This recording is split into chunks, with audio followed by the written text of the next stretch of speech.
دەوڵەتی تورک هەمیشە خەریکی بەردومانکردن و شەڕێکی وێرانکەرە لەگەڵ گەلی کووردا و لەو چوارچەوەیەش هەر کوێیەکی دەستکەوێت هەر بۆشاییەکی دەستکەوت بێت گورزی خۆی تیاوەشاندووە بۆیە لە تازەترین هەوڵەکانی دەوڵەتی تورکا لە گوندی سەفرا سیارەیەکی هێزەکانی شەڕوانانی کردوتە ئامانج و شەهید و وێرانکردنێکی زۆری داوە کە ترس و ناڕەحەتێکی زۆریشی لە ناو گەلی ئەو ناوچەیە دروست کردووە بۆیە ئەو دەوڵەتە ینی کۆ لە هیچ پەلاماردان و هیچ شەڕی و هیچ هێرشکاریەکی خۆی ناکاتەوە و لە ڕاگەیاندنەکانی خۆشیە بە ئاشکرا ڕایەکەێنە کە سنووری وڵاتێکە بەزێنێ و سەروەری وڵاتێکی کە بنپێیەکە کە دوو دەسەڵاتداریتی هەیە یەکێکیان حکوومەتی هەرێمی کوردستانە ئەوی تریان دەستگایەکی سیاسی ڕێخستنی بە ناوی یەکێتی نیشتیمانیەوە سەروەری عێراقیش پێشێلەکە لە هەمان کاتا و لە لای خۆشی ڕاگەیەنە گوایە لەلایەن تۆڕێکی سیخوڕیەوە ئەم کارش کراوە ڕاستە تۆڕی سیخوڕی هەیەەوە هەلومەرجەکە سیخوڕی تایە و کاریگەری زۆریشیان هەیە بەڵام لە هەمان کاتیشە ینی هێرشێکی دەستگای شەڕی تایبەتە بۆ ئەوەی کە بیکاتە سەر گەلی کورد بڵە گەلی کورد ئاوایانە سیخوڕن زۆربیان سیخوڕن بۆیە من نایەڵم گەریلاکان و شەڕوانەکان و تاکی کورد لە خاک و ماڵی خۆیان بە ئاسوودەیی بژی لە دەڤەری بادینان جارێکی کە هێرشێکی کۆکوژی کردووە باوکو و کوڕێکی بە ئامانج گرتووە و شەهیدی کردوون بۆیە ئەم شەڕە شەڕێک نییە تەنیا بە نقطەیەک و بە بەشێکەوە بوەستێت و بە هێزی شەڕوانەوە بوەستێت بە تەواوی گەلی کوردەوە ئامانج لێ گەلی کووردە بۆیە بۆ گەلی کوردیش ئەمجارە پێویستە لێرەدا بە هەڵوێستێکی کاریگەر لە بەرامبەر داگیرکەری تورکا بوەستێتەوە و ئەو شەڕە بباتە قۆناغێکەوە کە ئیتر گورزی کاریگەر لە دەوڵەتی تورکبابی خاتە ئاستی سەرکەوتن بۆیە گرنگە ئێمە بتوانین لە چوارچەوەی ئەو شەڕانەیە و ئەو سیخوڕانەشی کە هەن جارێکی کە بناسیێنین و بێکاریگەریان بکەین کە نەیەڵین لە بەرامبەر گەلەکەی خۆیانە بۆ ژیانێکی هەرزان و وێران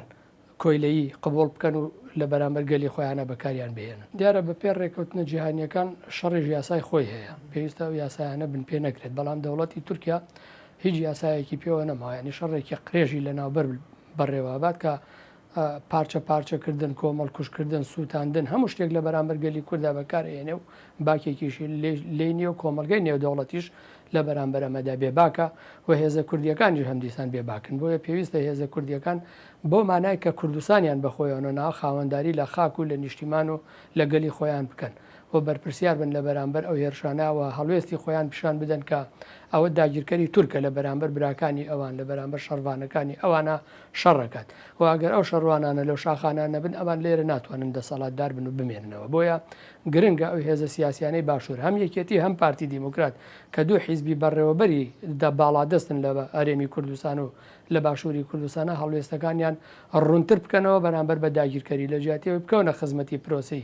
داگیرکاریەوە بێدەنگی هەڵبژێرن بەدەنگ بن وەلانی کەم ئەگەر ناتوانن بەدەنگ بن ڕێگە لەو خەڵکانی کە ئەیانەوێ بەدەنگ بن نەگرن و هاوکار بنتیایە ئەو هاوکاریە بۆ تەواوی گەلی کورد دەبێتە یەکێتی ئەبێتە مۆراڵ و ئەبێتە هێز کە داگیرکەر نتوانێت ئەوە بە بێ پەردە و ئەوە بە وێرانکاری بێتە سەر گەلی کورد و گەلی کورد بکوژێت و لە ناو ببات لە ئەنجامی زەعیفبوونی تاکەکانی کۆمەلگەی ئێمەوە تەسلیم بوونیان و بێهێزبوونیان تەسلیمی داگیرکەرە بن و پرۆسی سیخوڕش بە ڕێواچێ لە ڕێگەی ئەو بێ ئیرادە و بێنەفسیەت و بێکەسایەتیانەوەیە کاواکرێ بۆیە ئەو هێزانەی باشووری کوردستانیش ئەگەر وەک حیزبی سیاسی بەڕاستەوخۆیی بەشدار نەبنتیایە بەڵام لە کولی پاراستنی بەرژەوەندی خۆیانە کە نەرمن بەرامبەر بە دەسەڵاتی داگیرکەر و هەندێک ئیمتیاز و مانەوە لەسەر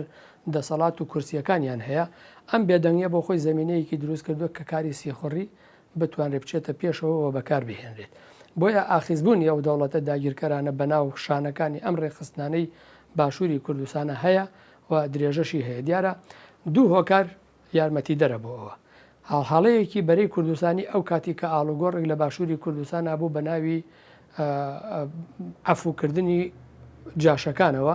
ئەمانە هەمووی عەفوکران و هیچ لێپرسینەوەیەکیان بەرامبەر بە نەکرا و لە بەرامبەریشە ئیمتیازیان پێدان ئێستا ئەوانە دەسەڵاتدارن